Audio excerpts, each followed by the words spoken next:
about comics. Let's talk about comics. Let's talk about comics. Let's talk about comics. Alright, baby YouTube, it's Wednesday, so you know what that means. It is New Comic Book Day.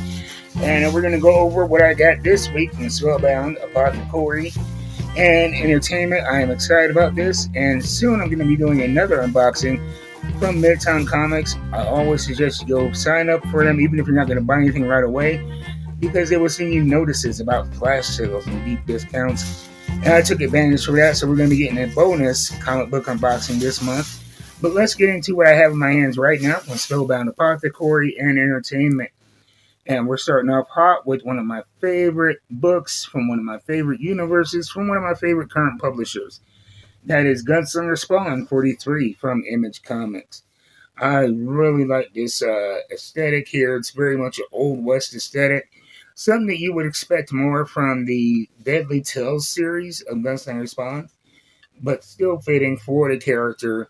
He brings an Old West vibe to this modern conflict in Spawn and in the Spawn universe. So I love the very stylistically Western appeal of this cover. And if you're not reading Deadly Tales of Gunslinger Spawn and you enjoy this book, get hip to that book as well, because it is the origin story of this character. And then we have Kill Train in number 5 from Mad Cave Comics. This right here is a dystopian futuristic book where in the future New York is overcrowded. And so to remedy that, they start the Kill Train program, where a public transit train is selected for execution. And these are people who are stuck on one of these trains trying to survive it. Very, very interesting stuff. Very smart writing. And some of the most beautiful art that you will see in a comic book. I really, really enjoy the art as well as these subtle beats of the story that they hit on. Nothing is spoon-fed to you. And so I dig that. And then we're going back to Image Comics and the Spawn universe with Rat City, number 14. This is part of the Spawn universe set in the future. I'm really enjoying this series as well. It's a fun look, like I said, into a different aesthetic, but it's in that same familiar world as Spawn with all new characters, because presumably by this time Al Simmons and the rest of the gang have long passed. So I'm really digging that. Can't suggest it enough. And another Image comic book. Yes, I love Image Comics. This is Bitterroot, the Next Movement, number 3. I've heard this, if you want to compare it to a contemporary book, I've actually heard this compared to the movie Sinners by Ryan Coogler.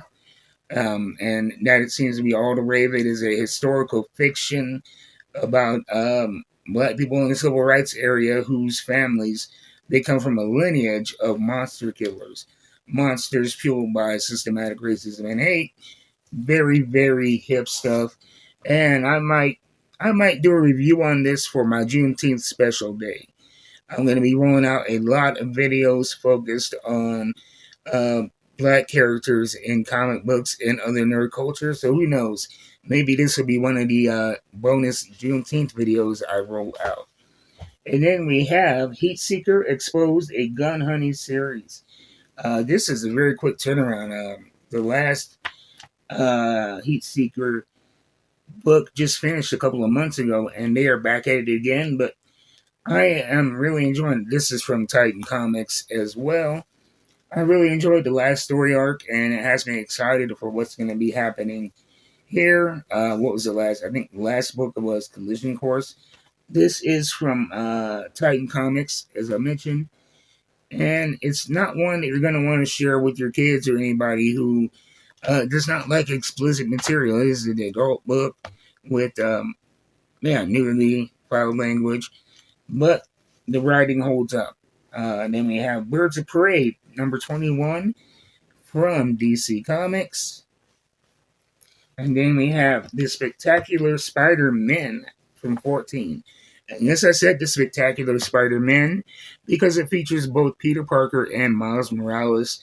This book has been fun from the first issue, and I have enjoyed every one. And I'm not necessarily a big Spider-Man fan, but the dynamic of Peter Parker and Miles Morales is gold, and they're doing a great job of that. And then from DC Comics as well, we have Nightwing number 126, Captain Hollow Rising.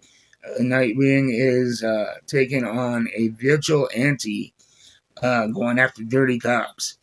I really enjoyed it. I'm not a regular Nightwing reader, but curiosity got me to buy number 125, the beginning of this Captain Hollow arc, and it hooked me in. So I might read through this arc, and I will probably take a break again. And then, what else do we have here?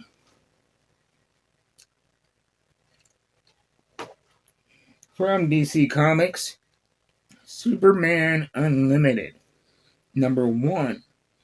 Now, I'm going to be real with you. I don't know a lot about this book. It was a number 1 issue, and it piqued my interest. So I am looking to see what this is about here. It says Superman Unlimited, the dawn of the Emerald Era.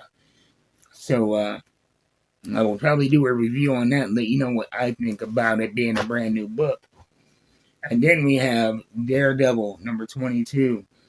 By far my favorite series in the Marvel Universe right now. This is the third book in a new arc where he is fighting a foe who uses like fungal infection as his. It leans very heavily into body horror, and it is a brand new arc that is finally breaking away from the Seven Deadly Sins arc that ran for almost 20 issues. It was a brilliant run by Saladin Ahmed, and he's continuing writing on this. So I'm going to ride that book out as long as he's writing it. And then we have Spider-Gwen, the Ghost Spider, number 14, from Marvel Comics. Again, another character I wasn't too familiar with, but I've enjoyed this book. It is a very light-hearted read. She is a Gwen Stacy from an alternate universe who is kind of marooned on this timeline and trying to deal with this new reality, the destruction of her home planet, and being a hero. Very interesting stuff. A fun, lighthearted read. And then we have Absolute Wonder Woman, number 8. A new story starts here. For the Absolute Universe, a different take on familiar tropes. And then we have Mr. Terrific, Year 1, from DC Comics as well. I am not too familiar with the cover, but it's a number 1 issue. And I love seeing cultural representation in comics. And the fact that he is a black man with his own comic book, that got me to at least give it a look. And I'm liking what I see so far. Just from giving it a preliminary scan. And if I dig it, you will know. And if I don't like it, you probably won't see a review of it. This might be another one for the Juneteenth specials. And let me know as well in the comments with Juneteenth coming up if there's any books that you like my opinion on or that you think should be highlighted in my Juneteenth Day video rollout. Please let me know in the comments. And then finally, we're going to end with, surprise, surprise, an Image Comics / Skybound G.I. Joe number 7, part of the Energon universe. This is kind of a reset and alternate timeline of G.I. Joe from the G.I. Joe Real American Hero series. It is well into the 300s. This is just at number 7 right now, and it combines G.I. Joe, Void Rivals, and Transformers. Last year they put out some prequels, 4 to 5 book runs featuring Scarlet, Duke, Destro, Cobra Commander. That's a Scarlet. Not sure if I said Scarlet, but those were all great books. I read every prequel except for Cobra Commander, and even though I didn't read the Transformer and Void Rival sides of these stories, you still didn't miss out on anything. It's a fun book in the way it's written that if you just want to read the G.I. Joe, you're not going to miss much and you're going to enjoy it without the other books. But the other books supplement the wealth of knowledge in this universe. And so if you're like me, I read the only prequels I really got into were the Scarlet, Duke, and Destro, and I enjoyed those as they were. And so I can't suggest it enough. Get it from your local comic book store.